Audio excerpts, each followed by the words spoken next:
ఎక్కడికి వెళ్ళిపోతున్నావు? ఇక్కడికి దూరంగా, ఎక్కడికో నాకే తెలియదు. వెళ్ళిపోయి ఏం చేయాలనుకుంటున్నావు?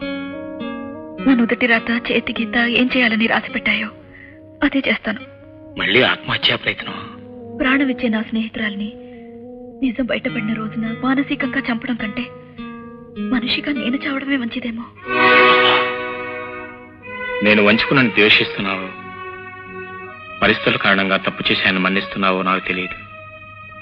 కానీ ఒకటి మాత్రం నిజం, మనం కలిసిన క్షణానికి నాకే కనుక పెళ్లి జరిగి ఉండకపోతే ఆ భగవంతుడి సాక్షిగా నీ మెళ్ళలో తాళి కట్టి ఉండేవాడిని, నీ కడుపులో బిడ్డకు తండ్రిని చెప్పుకుని ఉండేవాడిని. ఇప్పుడు అవకాశం లేదు. ఇక ఆలోచించి ప్రయోజనం ఉంది. జరిగిపోయిన తప్పును చెరిపేసే శక్తి నాకు లేకపోవచ్చు, కానీ ఆ తప్పును సరిదిద్దుకునే అవకాశమే నాకు ఇవ్వకూడదా లత? అవకాశం ఇస్తే ఏం చేస్తారు?